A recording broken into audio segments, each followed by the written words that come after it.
What is going on, everyone? It's your match preview. It's Everton against Chelsea at Goodison Park on Sunday, 2 p.m. kickoff. It follows a 3-0 win at home to Newcastle. So Everton's home form appears to be changing. We're not going to overcook it, but it does appear that it's getting better. John, now we've literally just recorded the debrief, which is going to be out the day before this, and you were talking about a question about where can Everton finish. If Everton win this game and Forest lose their game away at Wolves, Everton would leapfrog Forest into 16th. Bearing in mind we've had a 10-point deduction, what does that say about Everton Football Club?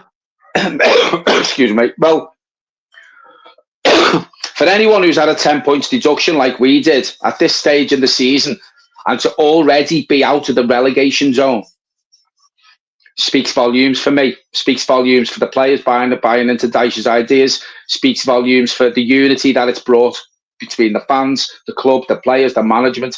Everyone's just gone, well, do you know what? It is what it is.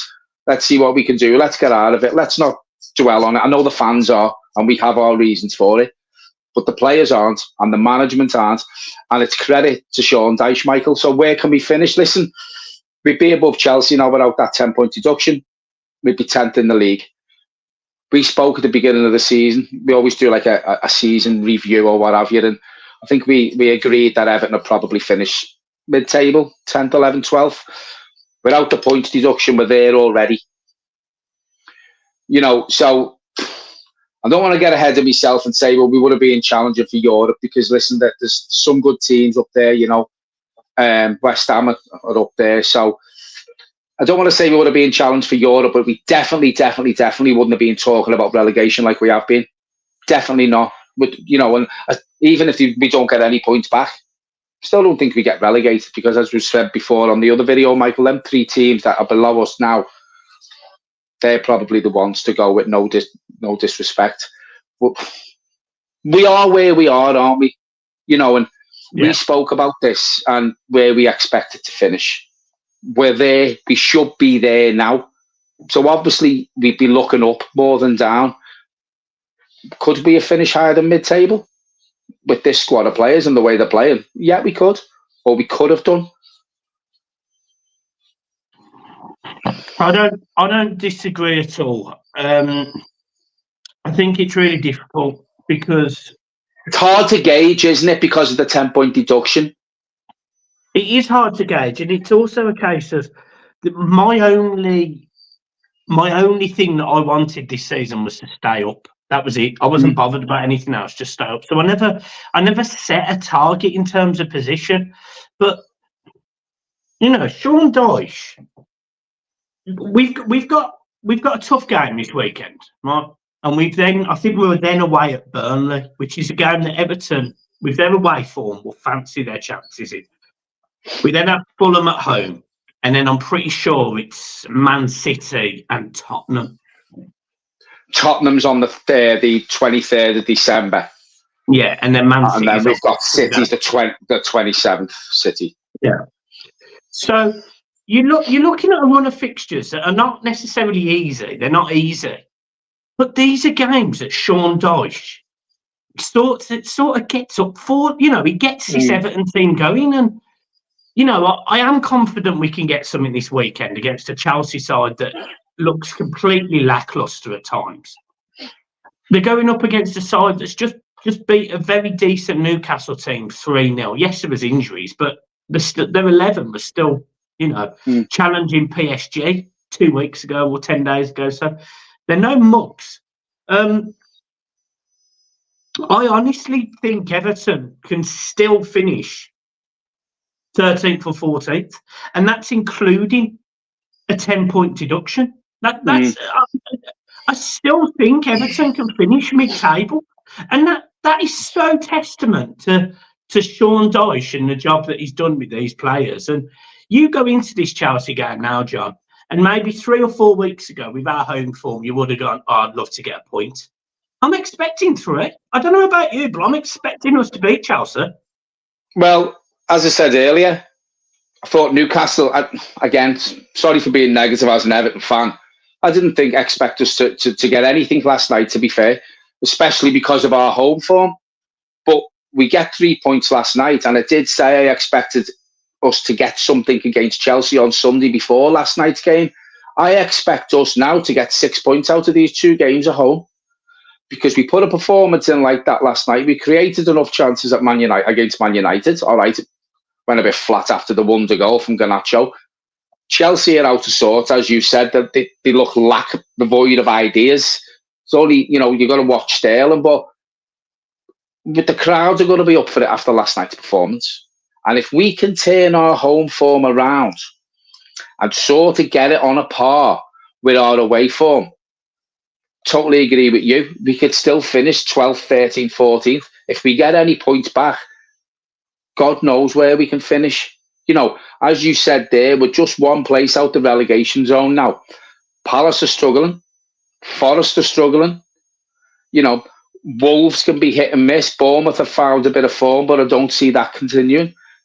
Everton could easily finish above all them teams the way we're playing. Mid-table, minimum for me still with the 10-point deduction.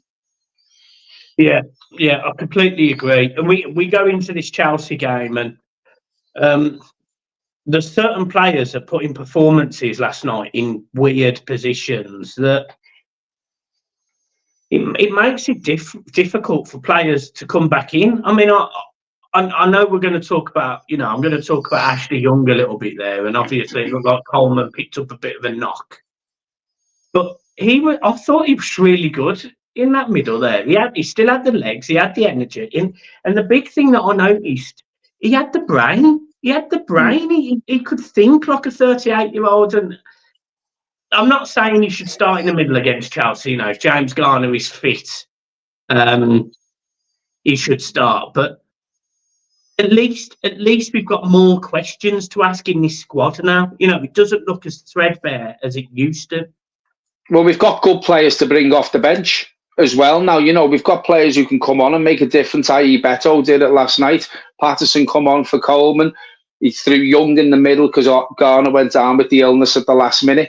And as you quite rightly say there, he looked like he was using his brain, Young in the middle and using his head.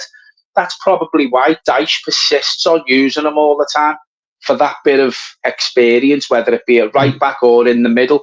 Because we're not all right, there's a couple of older players, but it's, on average, it's still quite a young team. You've got Branthwaite there who will obviously help. Young will help out. Mikalenko's not that old. And I can see why, in hindsight, he sort of keeps trying to find a place in the team for Young. Do I think he plays in midfield Sunday? No, because I don't think Coleman's injury was too bad, because he did run off the pitch. Yeah. But 2 games in, 4 days, might be a bit too much for Coleman. I expect Young to go straight back at right back, and I think Garner comes back in. I don't see him. He will always try and find a place for Young. I don't think he'll start Patterson, so I think Young starts for me. But at right back. And then the question is, who do you start up front, John? Well, he's going to start Calvert-Lewin, isn't he? We can't sing from the rooftops about Beto because he scored 1 goal.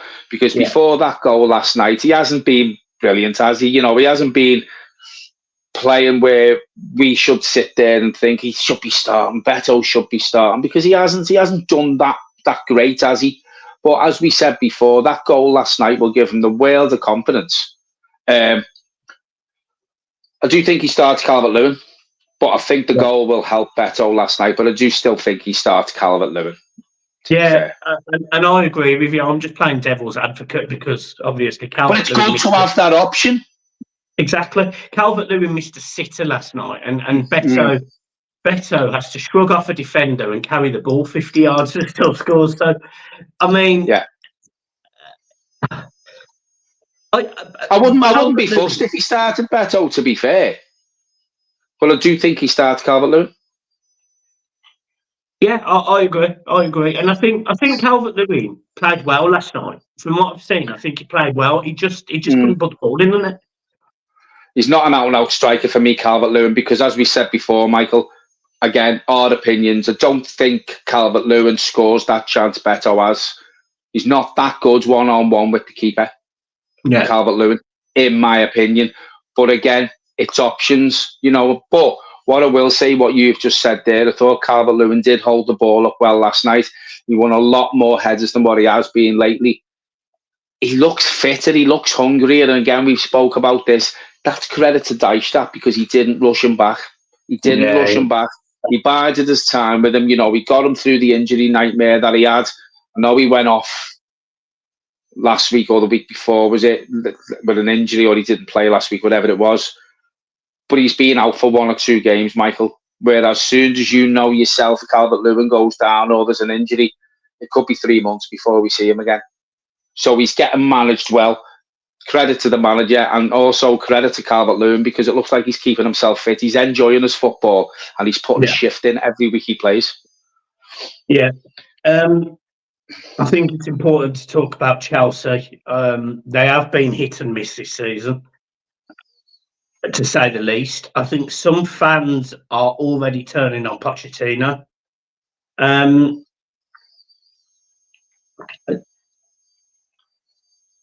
They've spent so much money in such a short period of time. Are you surprised they're not quite gelling as they should, or are you expecting this to, are you expecting the cards to fall down at some point? Well, it takes time when you bring that many players in, it takes time for them to all gel, probably a full season before each player knows how the other player's going to play and where he's going to be, and to get that best 11 playing together. That was Lampard's downfall at Chelsea. They brought that many players in at once. He couldn't gel them. He didn't get given time to gel them. So I expected this from Chelsea this season because they've spent that much money, as you say, and brought that many players in. But they should be doing better. Don't get me wrong. They've still got players that can hurt you. Jackson started scoring up front. Raheem Sterling can run at you. He can hurt you. He can get behind the defence. He can score good goals. So they have got players who can hurt us on Sunday. Everton are going to have to be on their game like they were last night against this Chelsea team. But if we are, I expect 3 points and nothing less. Yeah. My Everton team to start. I'll let you know mine. I think we're going to agree. So Pickford in goal, Mikalenko left back, Branthwaite, Tarkowski. I think Young probably starts right back. I think James Garner probably comes back in for me alongside Latrice Garner-Gay. The wingers, Jack Harrison and Dwight McNeil, and I think up front you just have the core just like Calvert-Lewin. Yeah, totally agree. Yeah, I think it depends with Onana. Dyche said I think he'd done his press conference straight after last night's game for Sunday's game, to be fair. He spoke about it. He said Onana will be in and around. For me, that says he's probably not 100% fit. He's not up to starting a game. He could possibly be on the bench. If that's the case, then that's my 11 as well. Yeah, agreed. Score prediction?